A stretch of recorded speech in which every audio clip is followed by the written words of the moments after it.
Anjos e a Nova Raça, de Geoffrey Hodgson, tradução Milton Lavrador, coleção teosófica Vida Una. O mantra da unidade. Ó vida oculta que vibras em cada átomo, ó luz oculta que brilhas em cada criatura, ó amor oculto que tudo abranges na unidade. Saiba todo aquele que se sente uno contigo, que ele é por isso mesmo uno com todos os outros. Annie Besant. Os livros de Geoffrey Hodgson são bem-vindos, pois trazem mensagens de bondade e boa vontade para os homens. Esse livro de sua autoria mostra-nos um novo e interessante caminho para o serviço prático. O livro ocupa-se de modo especial com os nossos amigos invisíveis, os anjos e os espíritos da natureza. O escritor assegura-nos que as hostes angélicas são nossos concidadãos nesse planeta e ansiosamente aguardam o nosso reconhecimento.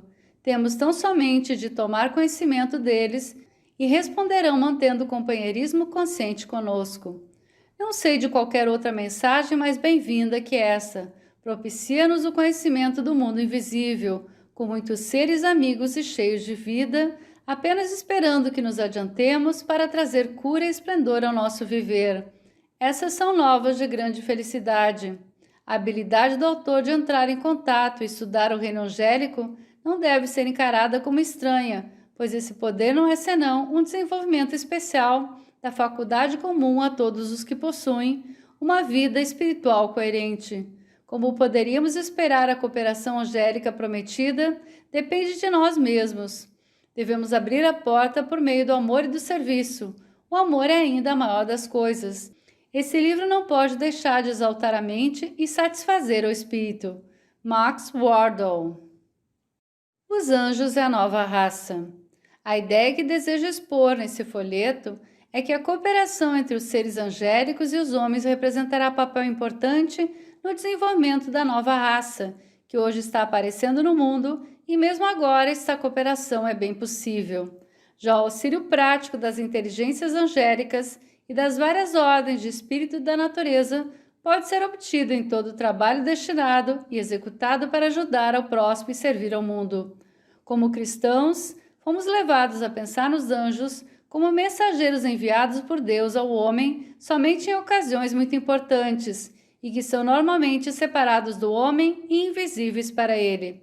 Embora eu deseje manter esta concepção, quero também estendê-la e dizer que os anjos estão sempre conosco, que eles se chegam a nós não somente em ocasiões importantes, mas estão sempre ao nosso alcance.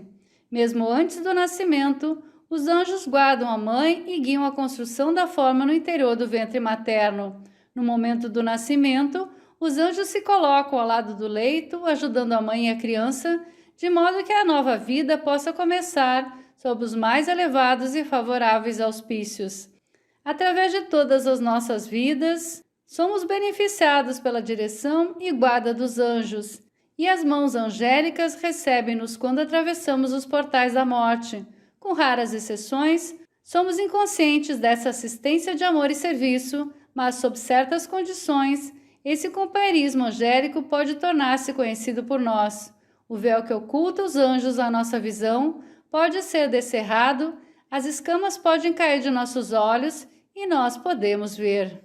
A fim de que possamos compreender e finalmente criar tais condições, é essencial que tenhamos o conhecimento de nossa constituição interior e do propósito da existência dos ramos angélicos e humanos da família de Deus. Definamos, por conseguinte, os termos homem e anjo. Por homem, queremos significar um ser divino e imortal que usa um corpo material e mortal para trabalhar e prosseguir. O propósito da vida nesse corpo é simplesmente que o homem possa crescer, pois como resultado da experiência, ganha através dele e acabará por atingir a perfeição. Em outras palavras, a razão de sua existência aqui é tornar-se perfeito, assim como seu Pai no céu é perfeito. Todos os desgostos, alegrias e experiências da vida são designados para levá-lo à meta da perfeição final. Os anjos são também seres em evolução para um padrão de perfeição. São nossos concidadãos nesse planeta e nesse sistema solar. Podemos pensar neles como nossos irmãos menos materiais, nascidos dos mesmos pais, divinos em sua origem como nós o somos e viajando para o mesmo destino, a união com Deus e a perfeita manifestação dos atributos divinos. Quando Jacó em Betel sonhou com uma escada da terra até o céu e os anjos de Deus subindo e descendo por ela, teve uma verdadeira visão da evolução angélica.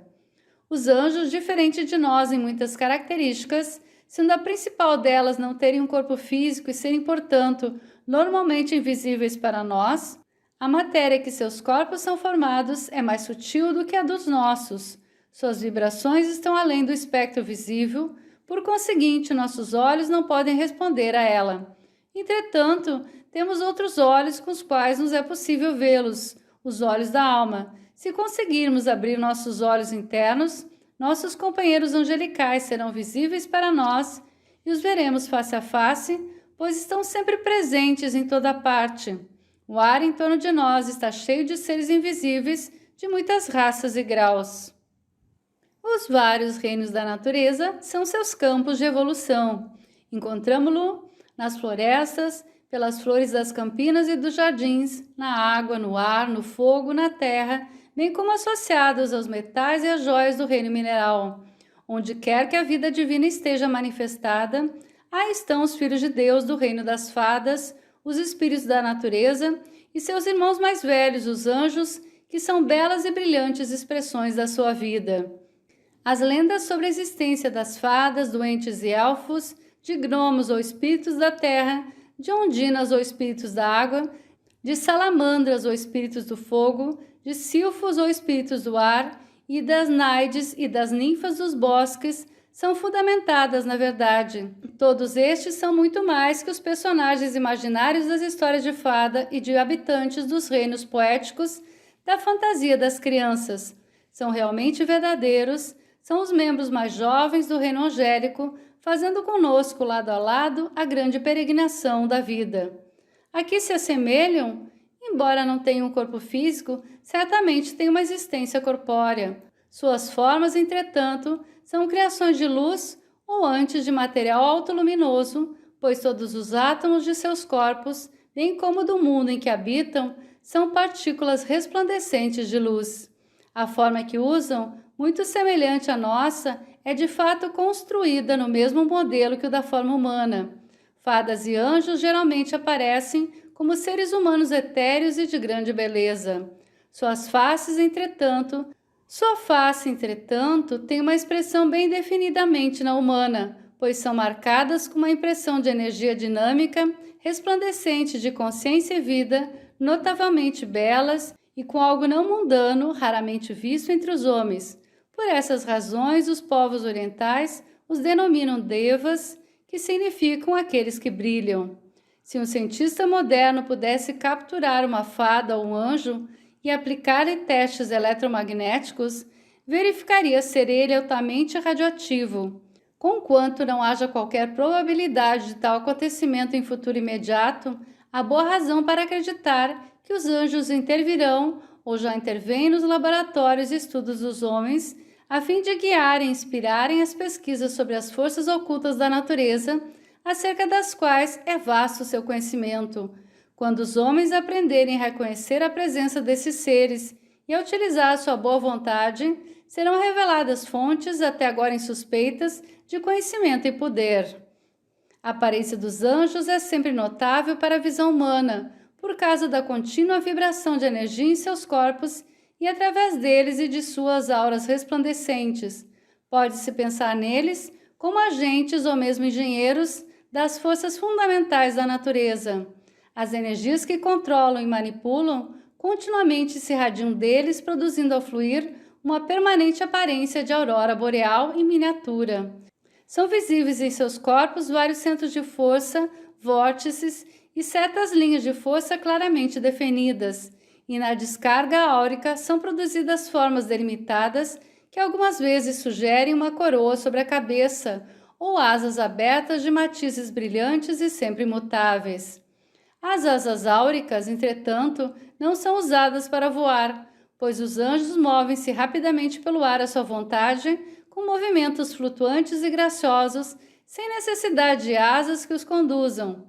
Os velhos pintores e escritores, que parecem ter captado vislumbres deles, enganaram-se quando pensaram que as forças fluídas fossem suas roupas e suas asas, e assim os pintaram como homens e mulheres alados, e até mesmo colocaram penas em suas asas. Como seus corpos são formados de luz, todas as variações no fluxo da força produzem alteração na cor. Qualquer mudança de consciência é instantânea e objetivamente visível como uma mudança na forma e na cor de suas auras brilhantes.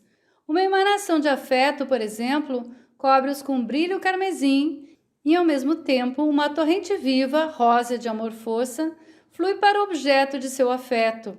A atividade do pensamento mostra-se como um jato amarelo de luz e poder emanado da cabeça, de modo que frequentemente aparecem como se coroados de um brilhante halo de luz, uma coroa de ouro com muitas joias engastadas, sendo cada joia uma ideia.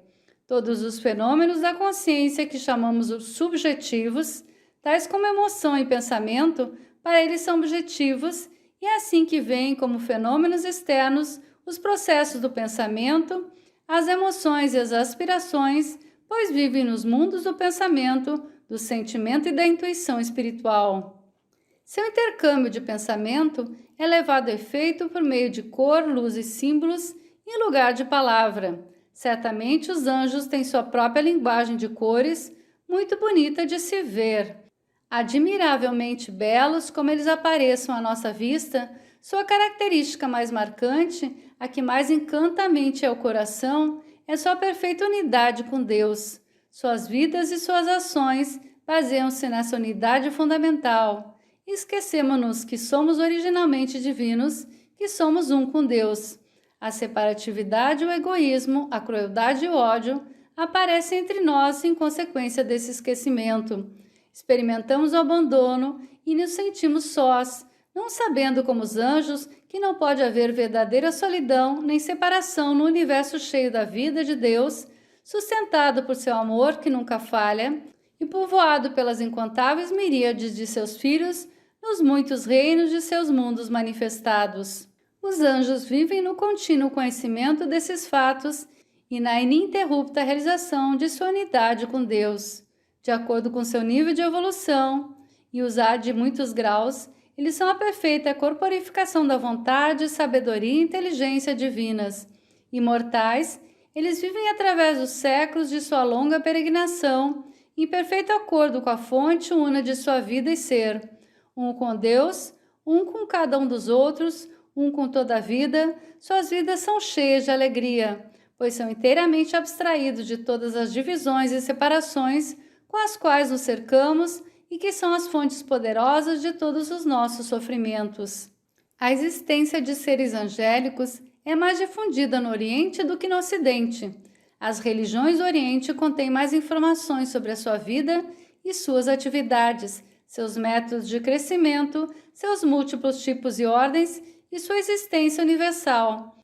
Na religião cristã aprendemos que são 9 as ordens de anjos chamadas tronos, dominações, principados, potestades, querubins, serafins, virtudes, anjos e arcanjos. E cada uma dessas ordens são atribuídas certas qualidades e atividades. Querubins são aqueles que se sobressaem no esplendor do conhecimento, serafins são os mais ardentes no amor divino, e tronos, aqueles que contemplam a glória e equidade dos julgamentos divinos. Por isso, os querubins iluminam com a sabedoria, os serafins inspiram com amor, os tronos ensinam os homens a governar com justiça. As dominações competem regular as atividades e deveres dos homens, os principados presidem povos e províncias e servem como grandes dirigentes angélicos de nações e mundos.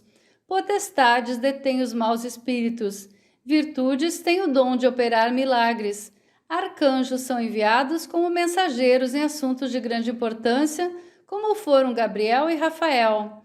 Em quase todos os relatos bíblicos sobre as visões humanas de Deus, ele é descrito como transcendente em glória e cercado por incontáveis multidões de seus santos anjos.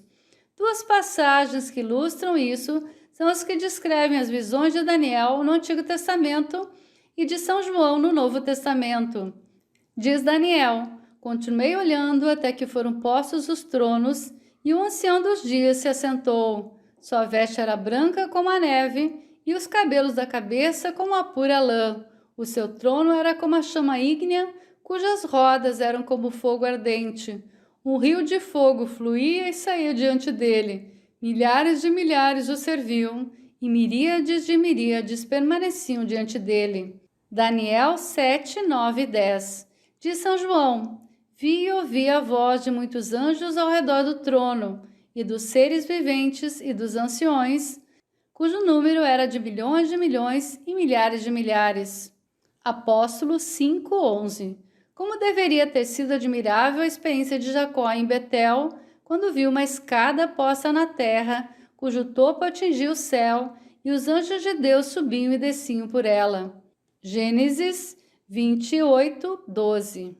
Quando voltaram a Padan-Aram, os anjos de Deus vieram ao seu encontro. Quando Jacó os viu, disse: esse é o campo de Deus, e chamou aquele lugar Mahanaim, ou 2 acampamentos. Gênesis 32, 2 e 3.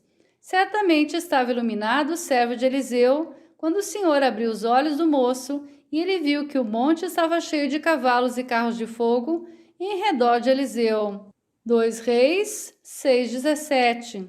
Repetidamente lemos no Novo Testamento sobre os santos anjos. Foi predito, por exemplo, que o reaparecimento de Nosso Senhor na terra seria proclamado com a voz do arcanjo e o ressoar da trombeta de Deus. Livro dos Tesalonicenses 4:16. Uma multidão de hostes celestiais cantou as honras de seu nascimento nas planícies de Belém. Lucas 11, 9 e 14. Quando ele luta com o demônio do deserto, vieram os anjos e o serviram. Mateus 4:2.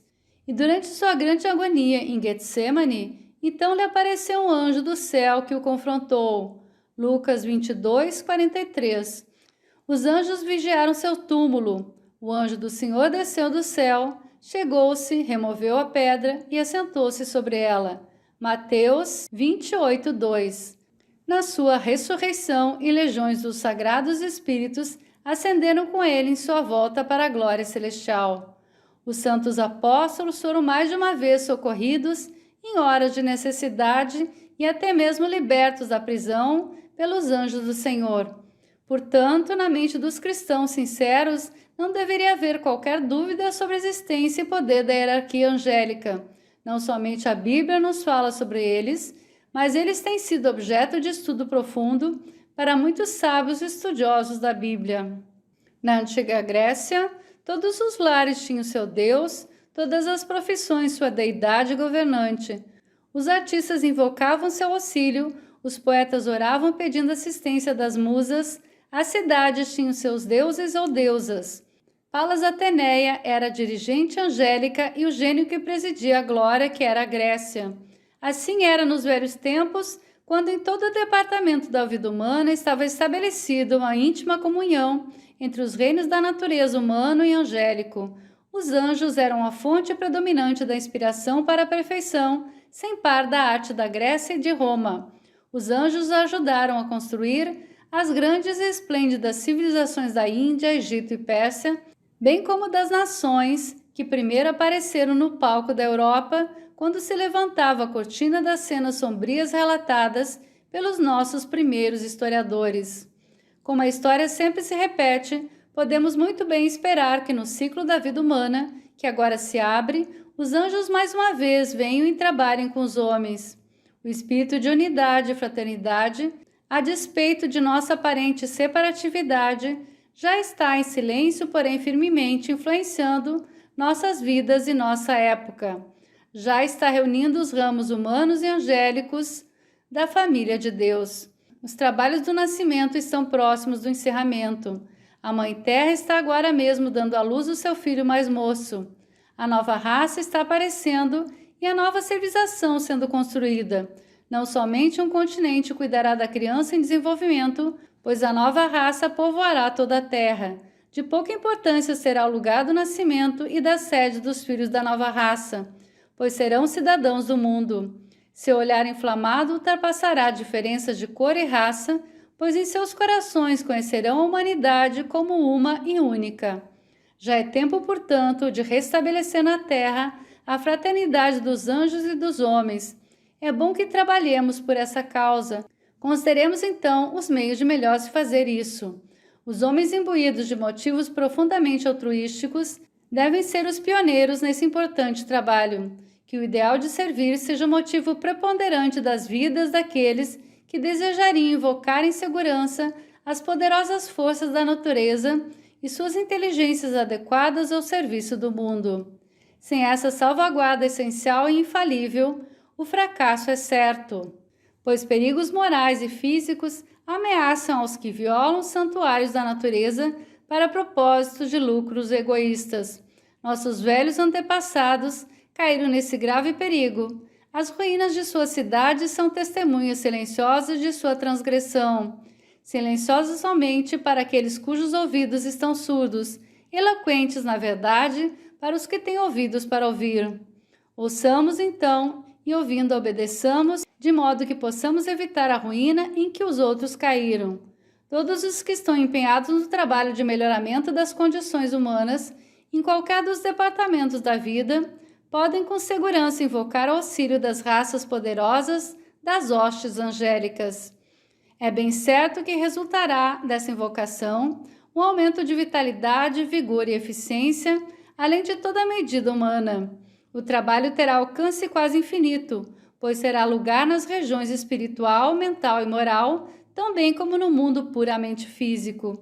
E aí teremos os anjos como agentes e colaboradores para inspirar e fortalecer todos os nossos esforços por sua sabedoria, seu poder irresistível e seu amor. Esta nossa terra é apenas uma sombra da realidade dos reinos mais profundos da existência, onde as verdades eternas encontram sua completa expressão, não maculada pela materialidade deste plano terreno. Fomos colocados nessas regiões terrestres para trabalhar e evoluir. Enquanto aqui estivermos, é aqui que nossos trabalhos devem ser executados. Podemos, entretanto, aumentar enormemente sua eficiência e a rapidez de nosso crescimento, ligando-nos com os poderes e a presença dos mundos interiores que, embora invisíveis, estão em torno de nós. Nossos olhos, aos poucos, serão abertos à luz desses mundos e seus habitantes nos darão seu auxílio e nos guiarão na longa peregrinação que temos de empreender. E, como já disse, eles adicionarão sua força e seu conhecimento aos nossos esforços para ajudar os irmãos menos afortunados no alívio do sofrimento e na cura da doença. Por toda parte, em torno de nós, a ignorância, sofrimento e doença. Por toda parte também está aparecendo um crescente idealismo. Cada vez maior é o número de homens e mulheres que se devotam à tarefa de dissipar a ignorância, aliviar as dores e solucionar os muitos problemas urgentes da reforma social.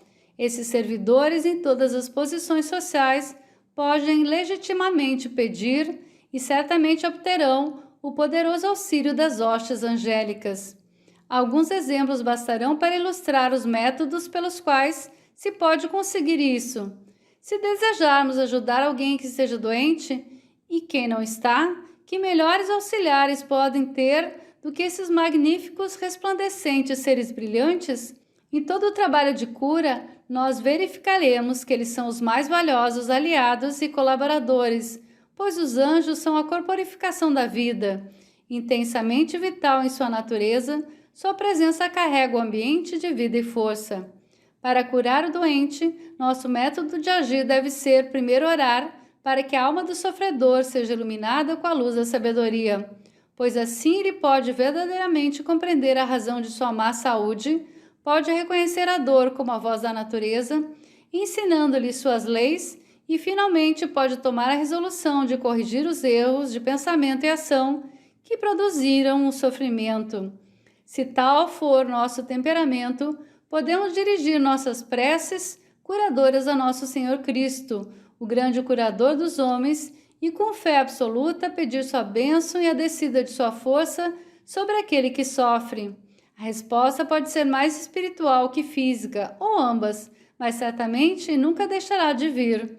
Podemos então apelar mentalmente aos anjos da cura pelo seu vigoroso auxílio, pedindo-lhe também que sirvam como canais para seu poder de cura e acompanhe aquele que sofre e com ele permaneça até que esteja com plena saúde ou tenha entrado na vida mais completa conforme lhe for mais conveniente.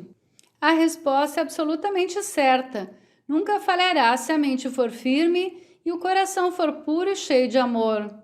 Eu, pessoalmente, tenho testemunhado muitos casos de cura por esse método espiritual. Esse é o método adotado pela Igreja e por todos os curadores espirituais através dos tempos, ainda que poucos nos nossos tempos, mesmo dentro da própria Igreja, reconheçam a presença dos anjos, mensageiros da vida e da saúde. Por mais valioso que já seja o trabalho do curador mental e espiritual, podem ser obtidos resultados maiores e mais permanentes pela cooperação consciente com os anjos. Pela prática regular, poder-se-á seguramente obter o controle pessoal de sua presença e das tremendas forças que corporificam e das quais são agentes. Se vemos uma pessoa deprimida e desejamos, de todo o nosso coração, afastar a nuvem tenebrosa e ver outra vez brilhar a luz da felicidade, podemos pensar primeiro em coragem e alegria, invocando essas qualidades no interior do sofredor. Podemos querer fortemente que a nuvem escura seja afastada e substituída por alegria. Então podemos invocar os anjos da luz e da força para que carreguem o paciente com sua radiante energia até que esteja cheio de luz e felicidade. E depois de termos cessado nossas preces, permaneçam varrendo as depressões e desse modo possibilitando que a luz de sua própria divindade volte a brilhar através dele. Dessa maneira o sofredor pode ser abastecido de coragem, paz e alegria. Suponhamos ainda que estamos cientes de que numa cidade, num distrito, numa casa ou num compartimento, haja influências que desejamos afastar, uma atmosfera que cumpre tornar-se harmoniosa e pura. Podemos expulsar todas as influências e presenças más pela força de nossa própria vontade e, com o auxílio dos anjos, carregar a atmosfera com a força e a luz da vida. Depois, por sua presença, eles manterão a pureza e a harmonia que foram criados. As áreas tenebrosas de vício, doença e pobreza que mancham tantas de nossas cidades podem ser limpas pelo trabalho contínuo nessas linhas de ação. A meditação em grupo é sempre um modo eficiente de se atingir essas finalidades. Aqueles que têm unidade de ponto de vista e estão unidos em suas aspirações de servir por esses métodos podem muito bem formar grupos para esse objetivo especial. Sentados em círculo, poderão dirigir seus pensamentos para a harmonia e a unidade até que se sintam unificados consigo e com seus anjos colaboradores. O dirigente pode então invocar o poder e a bênção do Senhor do Amor, usando palavras como as seguintes: Ó Santo Senhor do Amor, instrutor dos anjos e dos homens, invocamos vosso poder em todo o seu esplendor, vosso amor imorredouro em todo o seu potencial, vossa infinita sabedoria em toda a sua perfeição, que eles possam fluir por nosso intermédio em um irresistível caudal nesse lugar ou pessoa, que se dissipem as trevas ante a torrente de vida de vosso poder invencível, que se transformem os corações de todos os homens e que eles procurem e encontrem o caminho da luz. Amém. Deve vir em seguida a essa prece um período de silêncio e meditação, e à medida que desce seu glorioso poder, o grupo deve projetá-lo com toda a força e concentração de suas vontades unidas sobre o lugar ou a pessoa escolhida para receber seu auxílio. É então que os membros angélicos do grupo podem ser levados a agir como portadores e conservadores do poder e a trabalhar na causa para a qual foram invocados. Como é limitado o poder a ser obtido por aqueles que sabem como invocá-lo, e os anjos existem em hostes incontáveis, não há limites para o número de causas ou pessoas que podem ser continuamente ajudados por esse meio. Se nossos corações estão abertos ao sofrimento dos homens e praticamos cooperação uns com os outros e com as hostes angélicas, logo nos tornaremos adeptos desse trabalho, aumentando assim o alcance de nossas atividades e nossa utilidade no mundo. Podemos, por exemplo, encarregar-nos de ajudar a todos os pacientes de um hospital ou asilo aos confinados numa prisão ou a trabalhadores e pacientes de um hospício.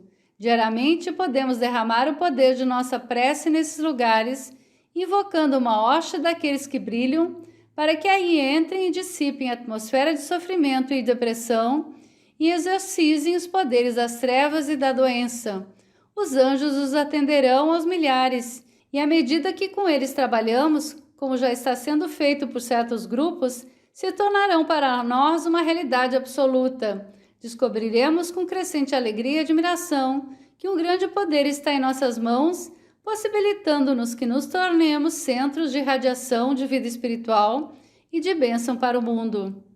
É de se esperar que os movimentos de reforma do futuro usem um método dual da atividade física, de um lado, legislação e serviço altruístico, aliados ao esforço espiritual, nessas linhas ou semelhantes de outro. Se grupos de pessoas reunidas regularmente meditassem sobre ideais como fraternidade internacional, paz mundial, movimentos femininos, reforma penitenciária, abolição da pobreza, bairros miseráveis, tráfico de escravos brancos, vivisecação de animais e, se usando os métodos indicados, trabalhassem por esses ideais, depressa esses grandes males acabariam e mesmo a guerra seria banida da face da terra. Tais grupos tornar-se-iam fonte de poder e os anjos cooperadores usá-los-iam em sua missão de acelerar a reforma, de espalhar a felicidade, a tranquilidade e a paz na terra. Cada trabalhador, individualmente, tornar-se um centro de força, um mensageiro radiante de paz e um curador do seu próximo. Há muitas pessoas ansiosas por servir a tão esplêndidas causas, mas sentem-se impossibilitados dessa felicidade, declarando-se fisicamente incapacitadas. Eis aqui, entretanto, um campo em que todos podem trabalhar. Se cada cristão usasse o poder que lhe é dado como membro da Igreja de Cristo, faria de si próprio um centro de paz, boa vontade e cooperação angélica em seu ambiente e junto com seus irmãos, e irradiaria a paz e a bênção de seu Senhor sobre o mundo. Os corações e as mentes dos homens seriam afetados e desapareceriam muitos males que aí têm suas raízes. Tudo isso é também verdadeiro para os membros das múltiplas crenças, pois seu poder inspira e apoia todas elas. Igualmente assim é com todas as boas causas. Não há nenhum setor de sofrimento humano para o qual não possamos atrair a força poderosa de Deus e a presença de suas hostes angélicas. Não é esse o método mais verdadeiro da reforma? Não é certo que a doença, a guerra e todos os outros males originam-se na mente e no coração dos homens? Tentemos assim a solução desses problemas e suas fontes, tratando-os como os mais importantes males do mundo, trabalhando para aboli-los, não somente por legislação e serviço social, mas também purificando e estimulando nossos corações e os corações de todos os homens, de modo que esses males sejam rapidamente superados. Não é meu propósito desenvolver ainda mais esse assunto, pois já escrevi sobre ele em outro lugar. Depressa, a prática demonstrará a verdade de minhas palavras. A imaginação construtiva possibilitará ao leitor aplicar os ensinamentos antigos a todos os males do mundo. Todos os que usarem esses métodos verificarão com toda certeza que virá uma nova alegria para suas vidas, assim como uma força e uma felicidade a mais e uma crescente eficiência em todos os seus empreendimentos. Não mais necessitarão de fontes externas de prazer, pois já terão encontrado paz e felicidade em seu interior, e ainda o conhecimento com o qual conduzirão os outros a essa terra feliz que eles próprios encontraram pelo serviço e cooperação angélica. É certo que em seguida estarão prontos para entrar na alegria de seu Senhor. Tempo virá seguramente quando se poderá dizer, como antigamente, que os anjos andavam com os homens, pois a fusão da vida e consciência de homens e anjos faz parte do plano para a idade vindoura. As crianças da nova raça verão e reconhecerão como seus companheiros as fadas e os anjos e instintivamente brincarão e trabalharão com eles. Que ninguém procure embotar sua visão mais clara, negando o mundo das fadas e seus habitantes, que seus olhos infantis podem ver. Em vez disso, que os mais velhos se adestrem para ver e sentir como as crianças, as belezas e alegrias que estão fora do alcance da visão da raça mais antiga. Uma grande e irresistível caudal de nova vida já flui por toda a terra.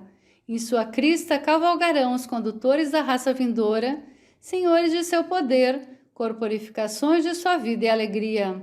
As velhas formas serão varridas pelo fluxo irresistível. Aparecerão então novas formas de insuperável encanto, pois a beleza será o único critério de superioridade e a sabedoria o guia único. Belas cidades nascerão, aparecerão raças de homens semelhantes aos deuses, e os anjos repartirão com eles os labores do dia que vai chegar. Deus Todo-Poderoso e Eterno, de todo nosso coração, vos louvamos pela grande glória de vossos santíssimos anjos. Nós vos agradecemos por sua admirável sabedoria, sua força suprema, sua radiante beleza, e como seu poder irresistível é usado sempre integralmente a vosso serviço, assim possamos, segundo zelosamente seu exemplo resplendente, devotar-nos completamente à ajuda de nossos irmãos em Cristo nosso Senhor. Amém.